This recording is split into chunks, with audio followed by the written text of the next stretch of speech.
Congestive heart failure, CHF, is a chronic progressive condition that affects the pumping power of the heart muscles, often resulting from weakened or damaged heart tissue.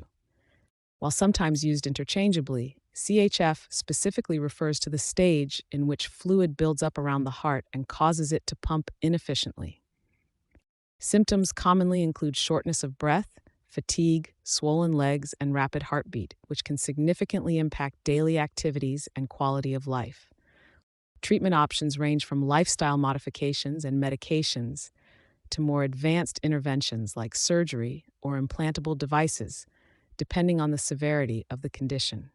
Risk factors for CHF include high blood pressure, coronary artery disease, and diabetes, among others, highlighting the importance of cardiovascular health.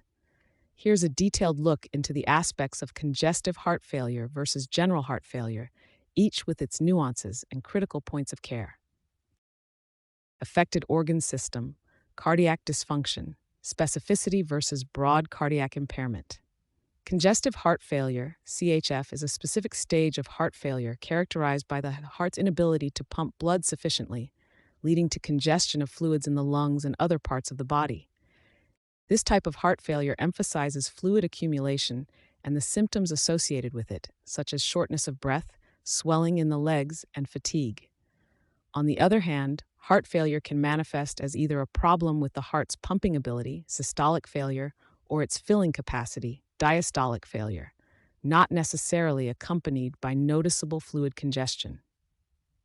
Accurate diagnosis differentiates between these conditions, guiding treatment that might include diuretics for CHF and other interventions to improve heart function in general heart failure. Fluid accumulation, pulmonary edema versus systemic fluid overload. Congestive heart failure, CHF, is a type of heart failure characterized by the heart's inability to pump sufficient blood, leading to fluid buildup in the body. A key distinction in CHF is whether the fluid accumulation is predominantly pulmonary or systemic.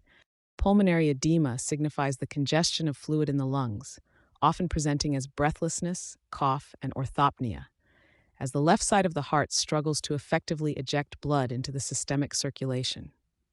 On the other hand, systemic fluid overload can occur when the right heart fails, causing peripheral edema, ascites, and hepatomegaly, as it fails to accommodate the venous return.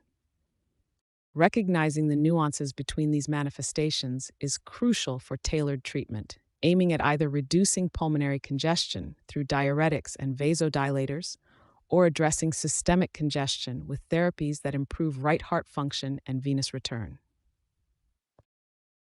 Predominant chamber involvement, left-sided heart issues versus any heart chamber failure. Congestive heart failure, CHF, is a type of heart failure characterized by the heart's inability to pump blood efficiently, often leading to fluid buildup or congestion in the lungs and other parts of the body. In contrast, heart failure can refer more broadly to any condition where the heart doesn't pump blood as well as it should. When considering the differential diagnosis dimension of predominant chamber involvement, left-sided heart issues specifically point towards failure of the left ventricle, the heart's main pumping chamber. This typically manifests as pulmonary congestion and shortness of breath. Right-sided or biventricular failure affecting any heart chamber can lead to systemic symptoms such as peripheral edema and organ congestion. The distinction is crucial for targeted treatment strategies and prognostic evaluation.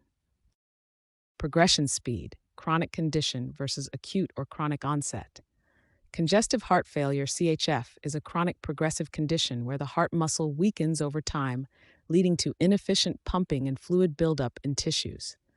While all CHF is heart failure, not all heart failure includes congestion. Heart failure may also have an acute onset due to a sudden event like a myocardial infarction, where the heart's pumping ability is rapidly compromised. In contrast, CHF typically develops gradually, presenting symptoms like dyspnea, edema, and fatigue that worsen over months to years. Recognizing the progression speed of heart failure is crucial as it influences management strategies, such as lifestyle changes for chronic conditions versus immediate interventions for acute scenarios. Compensation status, compensated versus decompensated heart function. In the realm of heart failure, the terms compensated and decompensated distinguish between the heart's ability to manage its workload. Compensated heart failure refers to a state where the heart, often with the aid of medications, maintains adequate circulation and meets the body's needs.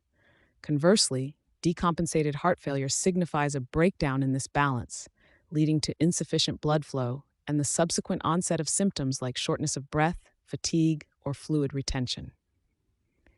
Decompensation can occur acutely, often necessitating urgent medical intervention, or gradually as the heart's ability to compensate wanes over time.